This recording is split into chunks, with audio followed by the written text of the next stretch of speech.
जय मसीह की सबको। तो आज का वचन है प्रेरितों 5:38।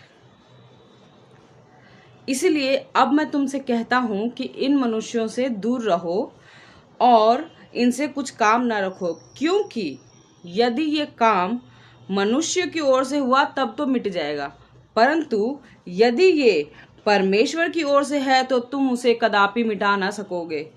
कहीं ऐसा ना हो कि तुम भी परमेश्वर से लड़ने वाले ठहरो। प्रियो, यहाँ पे ये वचन कहता है कि अगर यीशु मसीह का सुसमाचार सुनाना कि यीशु मसीह पैदा हुए, मरे, गाड़े गए और तीसरे दिन मुर्दों में से जी उठे, ये सुसमाचार सुनाना अगर मनुष्यों की ओर से है तो वो काम मिट जाएगा, पर यदि परमेश्वर की ओर से है तो ये काम कदापि नहीं मिटेगा।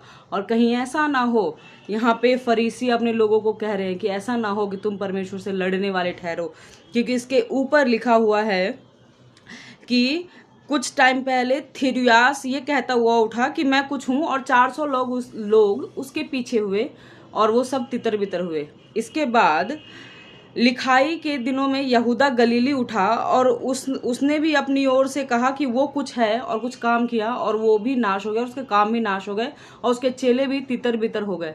पर प्रियो, यीशु मसीह का सुसमाचार सुनाना 11 लोगों से शुरू हुआ था और आज ये पूरी दुनिया में फैला है। क्यों? क्योंकि ये काम मनुष्य की ओर से नहीं है जो मिट जाएगा। आज से पहले कितने लोग खड़े हुए कि मैं भी कुछ हूं, मैं भी कुछ हूं बोलते हुए, सब नाश हो गए।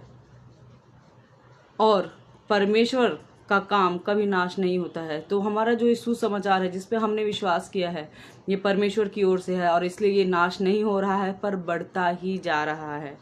तो मेरे भाई बहनों, मैं आपसे ये बोलना चाहती हूँ कि जो आपकी बुलाहट है आप उसे पूरा करें, क्योंकि अगर उन 11 लोगों ने भी ये गवाही नहीं दी होती और तो ये बात आगे नहीं पहुंचती, और आगे नहीं पहुंचती तो हम तक भी नहीं पहुंचती। किसी ने हमको भी सुसमाचार सुनाया और हमारा मन परिवर्तन हुआ और हम जाने कि इंसान पापी है और इसको बचाने के लिए एक मसीहा की ज़रूरत है, और वो मसीहा हमारा परमेश्वर है। तो परमेश्वर ने आपको जो भी बुलाहट दी है मेरे भाई बहनों, उसे आप पूरा करें। जबकि आप ये मानते हैं कि आपकी कमाई पर आशीष परमेश्वर की ओर से होती है तो ही सब कुछ पूरा होता है। तो यही विश्वास करिए कि आप जो भी करें उसके साथ आप परमेश्वर का वचन भी मानते चले, परमेश्वर की बुलाहट को सुनते जाएं, क्योंकि यहूदा इस्करियोत जिसने परमेश्वर को धोखा दिया, उसने भी अपनी बुलाहट को पूरा किया कि परमेश्वर को धोखा देना उसकी बुलाहट थी। तो क्या हम और आप इससे भी बेकार हैं? नहीं ना। हमें परमेश्वर के राज्य के लिए काम करना, और परमेश्वर का पवित्र आत्मा हमारे दिलों से जो बोलता है वो परमेश्वर पूरा करेंगे कार्यों और चिन्हों के द्वारा। आमीन। प्रभु आपको आशीष दे।